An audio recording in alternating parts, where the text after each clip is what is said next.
Oke, Iya, Pak. bismillahirrahmanirrahim. Assalamualaikum warahmatullahi wabarakatuh. Waalaikumsalam Warahmatullahi wabarakatuh. Oke, terima kasih yang sudah bergabung di kelas daring saya. Ya, saya ucapkan selamat datang di pertemuan kelas daring kita yang kedua di semester ini. Oke, sebelum kita mulai, sudah saya cek absensinya, sudah saya checklist untuk absensinya. Sebelum kita mulai dulu dengan kegiatan berdoa. Silakan, siapa yang memimpin doa ya?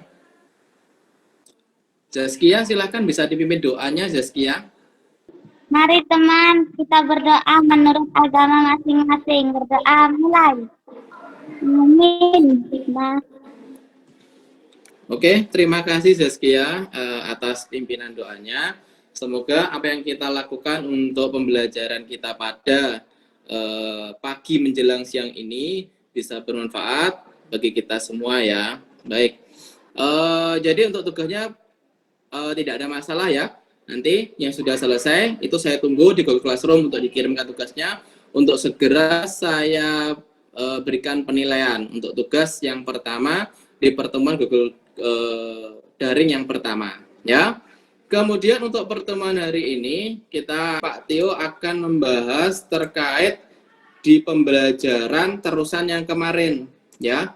Karena kemarin kita sudah membahas tentang konsep infeksi, yaitu mulai dari definisi infeksi, kemudian jenis-jenis infeksi, dan proses terjadinya infeksi. Mungkin perlu saya review sebentar ya, untuk mengingatkan kembali apa yang sudah kita bahas terkait apa tentang infeksi itu. Kira-kira untuk jenis atau agen penginfeksinya ada yang masih ingat kira-kira apa aja ya kemarin? Jamur, bakteri, parasit. Satu lagi yang lagi viral saat ini? Virus. Virus. Oke, berarti ada berapa anak-anak untuk penyebab agennya? Ada berapa?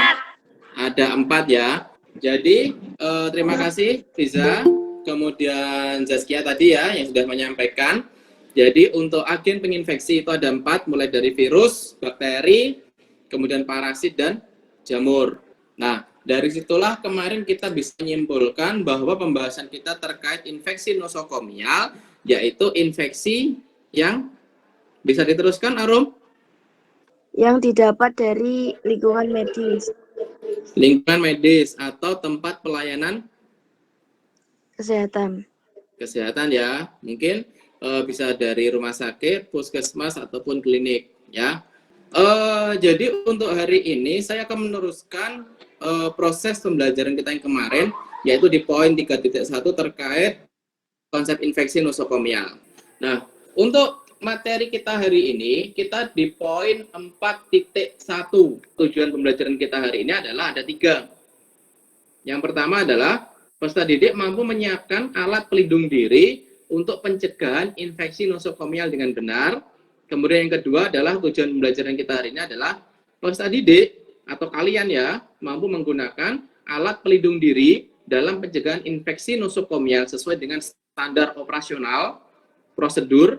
Yang ketiga yaitu adalah kalian sebagai peserta didik itu mampu merencanakan pencegahan infeksi nosokomial dengan benar dan tepat. Karena kita kemarin sudah tahu apa itu infeksi, berarti hari ini yang kita akan bahas adalah tentang bagaimana pencegahan infeksi. Biar infeksi itu tidak akan terjadi pada kita sebagai tenaga kesehatan atau pada pasien yang nanti akan kita rawat. Sebelum kita mulai, sudahkah kalian cuci tangan hari ini? Belum. Oke. Dan kemarin kita membahas tentang bagaimana cuci tangan yang baik dan benar loh. Nah, ayo lakukan bersama-sama yuk. Yang di sekitarnya ada hand scrub, bisa dipakai hand scrubnya, langsung cuci tangan. Berarti pertama, untuk cuci tangan, kita pakai hand scrub, kemudian kita gerakkan tangan kita atau kita usap telapak tangan kita itu ke arah belakang atau ke arah depan sebanyak 4 kali. Berarti 1, 2, 3, 4. Oke, 6 langkah efektif cuci tangan. Kalian bisa terapkan di 5 momen. Apa momennya kemarin, Cah? Oke, Anissa silakan. Sebelum kontak dengan pasien, Oke. sebelum tindakan asepsis, Oke. setelah terkena cairan tubuh pasien, Mm-mm. setelah kontak dengan pasien, Mm-mm. setelah kontak dengan lingkungan pasien. Oke, ada 5 momen atau istilahnya kerennya 5 momen cuci tangan. Terima kasih Anissa sudah memperhatikan, sudah dijelaskan kepada teman-temannya. Saya berikan nilai plus ya kepada Anissa karena kemarin dari pembelajaran saya sudah diperhatikan. Cuci tangan itu adalah salah satu pencegahan. Karena yang kita bahas hari ini adalah bagaimana mencegah infeksi nosokomial itu terjadi. Ya kan? Nah, cuci tangan adalah salah satu pencegahan yang bisa kita lakukan untuk mencegah agar infeksi nosokomial itu tidak terjadi.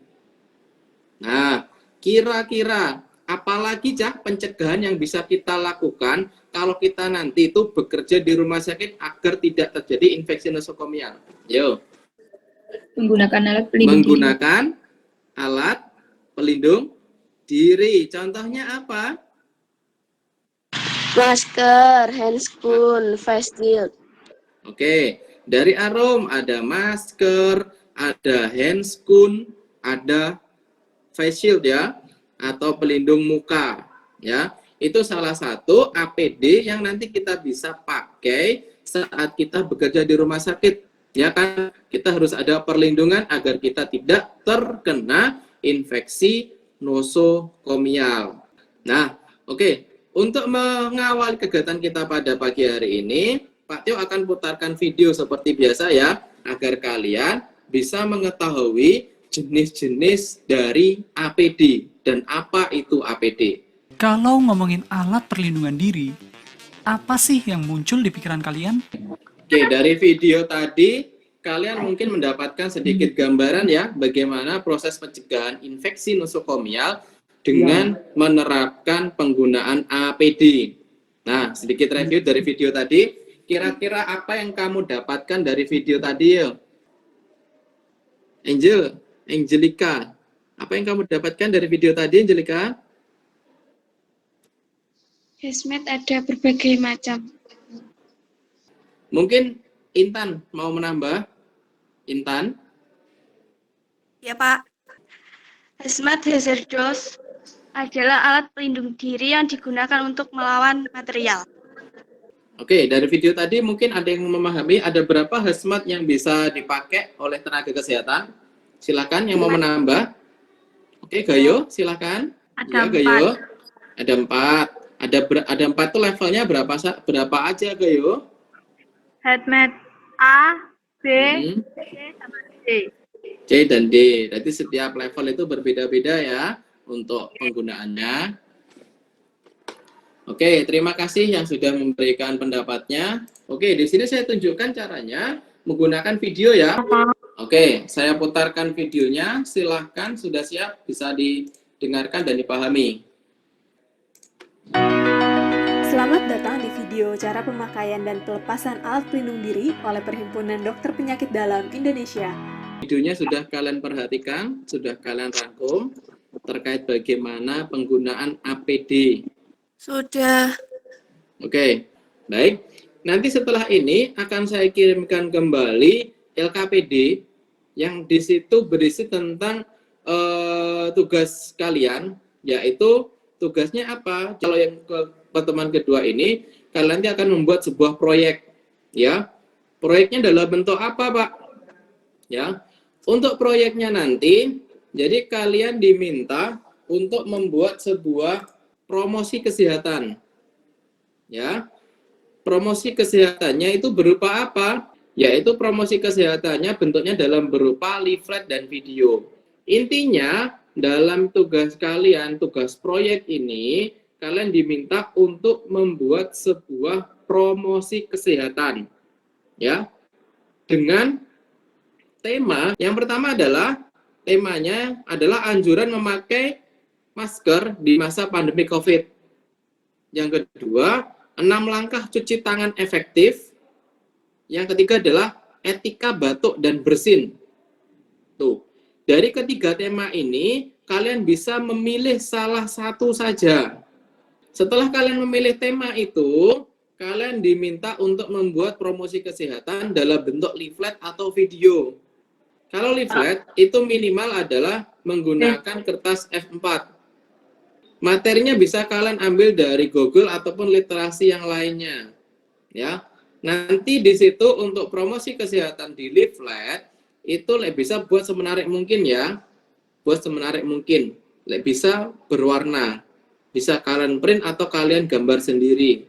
Kemudian nanti ya setelah kalian selesai, kita sepakati kira-kira untuk tugas proyek ini diberikan waktu dalam waktu berapa hari? 1 minggu, Pak. 7 hari. Kita sepakati untuk waktunya adalah sampai di pertemuan berikutnya. Berarti kalau ini hari Selasa, berarti untuk Selasa depan itu dikumpulkan ya. Oke. Di akhir pertemuan itu kalian diminta untuk menjelaskan atau mempresentasikan hasil promosi kesehatan yang sudah kalian buat. Kalian presentasikan promosi kesehatan kalian di depan teman kalian melalui Google Meet seperti ini. Bisa dipahami? Bisa. Bisa. Oke. Sebelum saya tutup kegiatan kita pada siang hari ini, mungkin terkait tugas atau materi yang kita bahas, ada yang mau ditanyakan? Pak, itu tugasnya boleh di print. Boleh di print, tapi bisa nanti untuk tugasnya adalah handmade dari kalian sendiri ya, jangan kopas dari internet. Nah, ini adalah contoh dari leaflet yang bisa kalian sebagai acuan ya. Contohnya di sini ada kegiatan cuci tangan, yang bawahnya itu ada etika batuk dan bersin, ya. Intinya, bedakan nanti kalau kalian membuat promosi kesehatan itu bedakan dengan tutorial. Jadi promosi kesehatan namanya promosi kan kita mengajak orang lain itu untuk mengikuti promosi yang kita lakukan. Kalau tutorial itu hanya menunjukkan caranya. Silakan saya berikan kesempatan untuk yang mau bertanya. Ada? Belum ada, Pak. Oke, kalau belum ada yang mau ditanyakan, kita akhiri kegiatan pembelajaran kita pada pagi hari ini ya. Terima kasih atas partisipasi kalian.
Baik anak-anak, selamat pagi semuanya.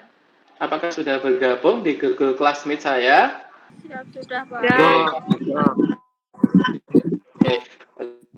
Kita mulai pembelajaran kita pada pagi menjelang siang hari ini ya teman-teman, anak-anak. Saya mulai, bismillahirrahmanirrahim. Assalamualaikum warahmatullahi wabarakatuh. Waalaikumsalam warahmatullahi wabarakatuh. Oke. Bagaimana kabar kalian hari ini? Sehat semua ya? Sehat. Oke, alhamdulillah.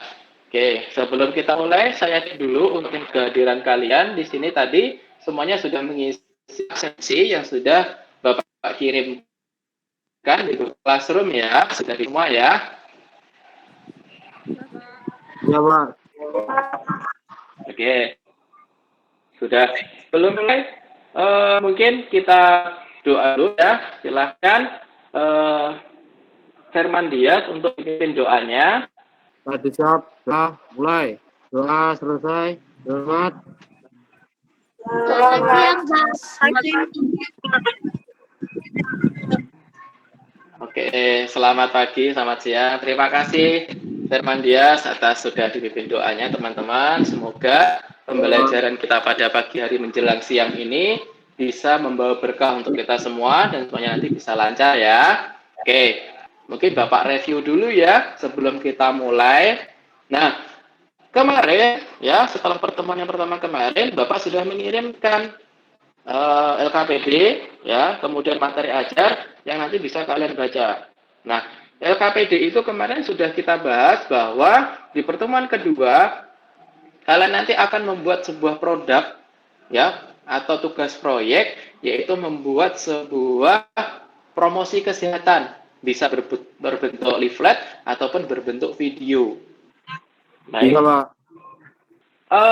Berarti untuk hari ini kita kegiatannya adalah diskusi dan presentasi dari tugas proyek atau produk kalian yang sudah kalian bikin.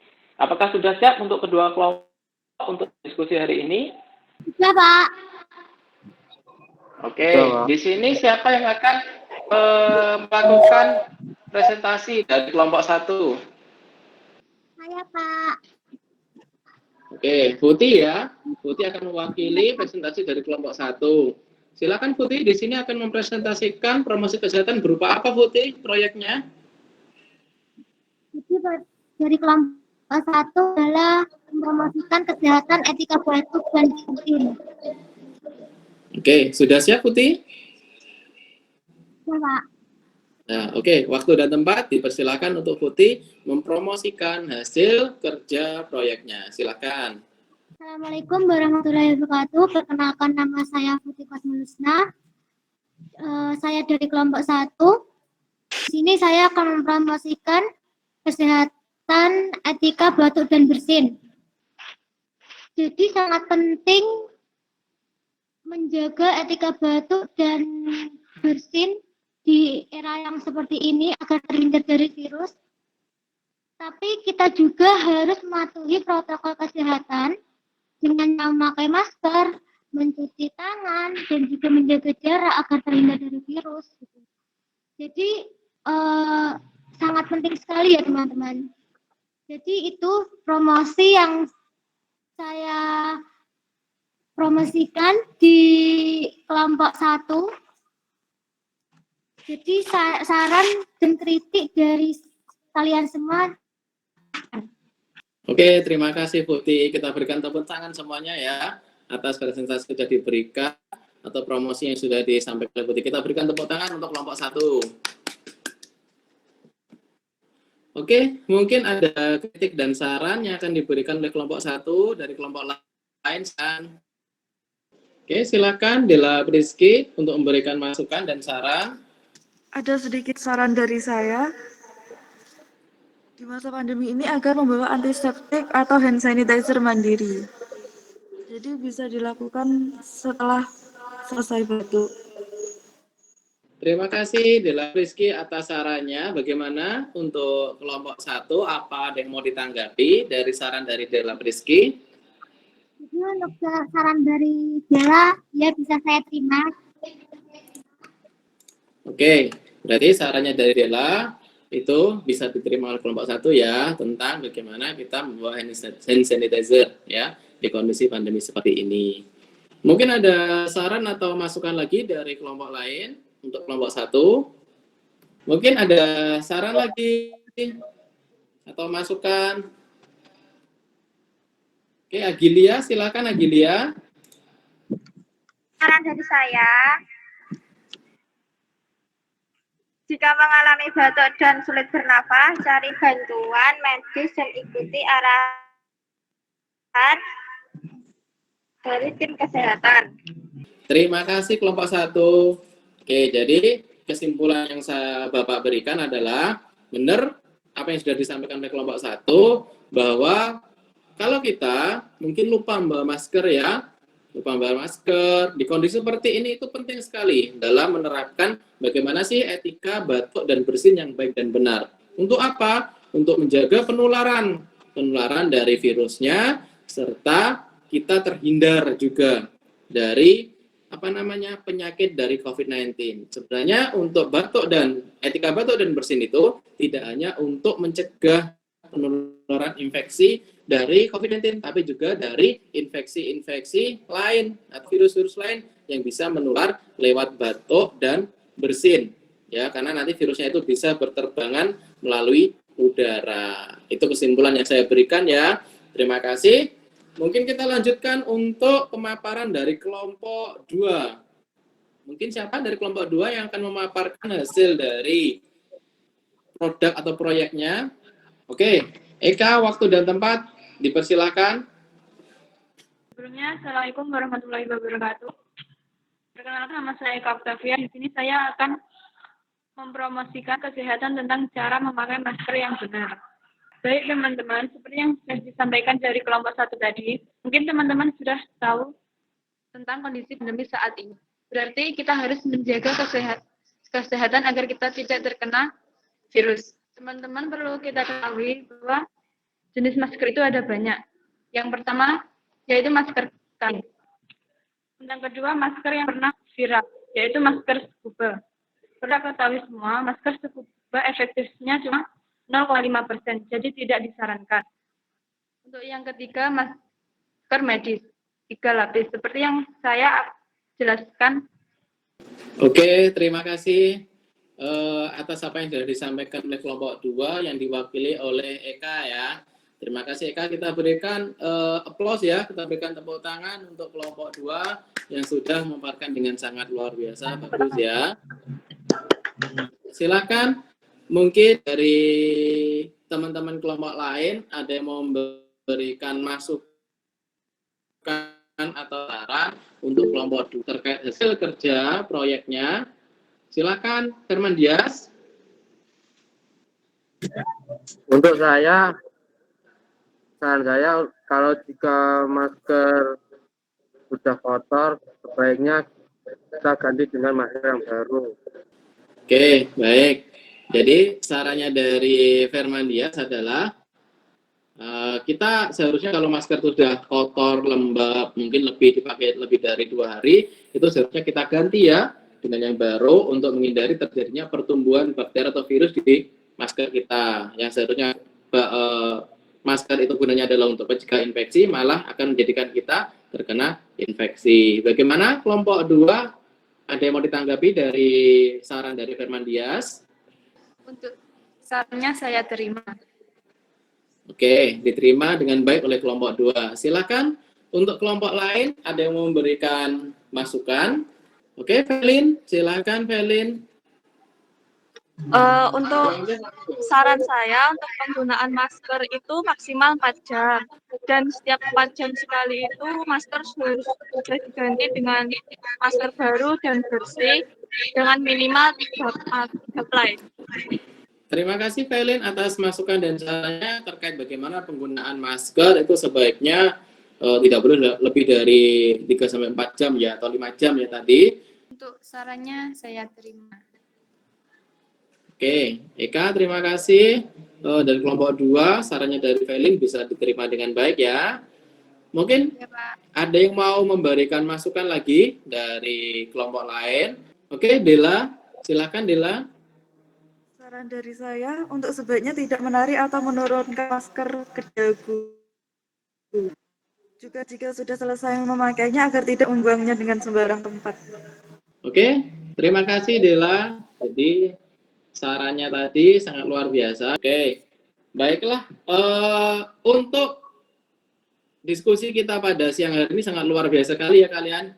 Oke, kita berikan tepuk tangan untuk kalian semua yang sudah mempresentasikan hasil dengan sangat baik sekali ya. Luar biasa. Oke, diskusinya juga berjalan dengan sangat baik. Harapannya nanti untuk kedepannya promosi kesehatan itu juga bisa kalian berlakukan juga atau kalian terapkan juga pada masyarakat sekitar, tidak hanya untuk teman-temanmu. Kemudian untuk leafletnya itu mungkin nanti setelah ini bisa digandakan. Kalian bisa untuk menempelkan di setiap sudut sekolah agar orang lain juga bisa tahu, ya kan? Atau mungkin ada yang mau nanti dari promosi kesehatan yang kalian lakukan itu bisa dibuat dalam bentuk video, mungkin bisa diupload ke YouTube atau media sosial yang lainnya, agar nanti harapannya masyarakat umum itu juga bisa tahu tentang promosi kesehatan kalian. Sehingga dalam memakai masker dan juga melakukan etika batuk, itu dia bisa baik dalam menerapkannya. Oke, kesimpulannya yang kita bisa ambil adalah pencegahan infeksi nosokomial itu ada banyak cara ya ternyata. Ya, salah satunya yang disampaikan oleh kelompok 1 melalui produk yang sudah dibuat, melalui tugas proyek yang sudah mereka buat, yaitu dengan menggunakan etika batuk atau menerapkan cara etika batuk yang baik dan benar. Kemudian dari kelompok 2 juga seperti itu, yaitu bagaimana memakai masker yang baik dan benar, kemudian bagaimana memilih, sehingga dari saran dari satu dan kelompok 2 itu kita terapkan, insya Allah kita nanti akan aman dari penularan infeksi nosokomial atau infeksi yang sedang terjadi saat ini ya. Oke, terima kasih untuk kalian semua. Saya ingatkan sekali lagi untuk tugas nanti akan difoto, kemudian kalian kirimkan ke Google Classroom ya. Akan Bapak berikan nilai dari setiap kelompok dan hasil presentasi kali ini. Untuk nilainya nanti akan saya Bapak share di Google Classroom untuk kalian berikan tanggapan. Apakah itu perlu remedi ataupun pengayaan. Ya. Dan terima kasih dari kelompok lain juga sudah aktif dalam memberikan masukan dan saran untuk setiap kelompok yang mempresentasikan hasil kerja proyeknya. Oke, kita sepakati untuk pertemuan berikutnya, Bapak akan membahas tentang materi baru, yaitu materi tentang bagaimana kita caranya mensterilkan alat, ya. Oke, kita ketemu lagi di pertemuan berikutnya di hari Rabu depan ya berarti ya, karena jamnya Bapak di hari Rabu depan. Oke, baik. Mungkin sebelum Bapak akhiri ada yang mau ditanyakan anak-anak? Belum ada ya? Oke, kalau belum ada kita akhiri doa. Silakan Ketua kelas dan Mandias di doanya. Pada siap. Doa mulai. Doa selesai. Selamat. Selamat siang, Pak. Oke, selamat siang anak-anak. Tetap jaga kesehatan ya, pakai masker, terapkan etika batuk yang baik dan benar, dan semoga kita semua dalam lindungan Tuhan Yang Maha Esa ya, tetap berikan kesehatan. Hati-hati dalam menjalani aktivitas. Saya akhiri. Ihdinas siratal mustaqim. Wassalamualaikum warahmatullahi wabarakatuh. Waalaikumsalam warahmatullahi wabarakatuh.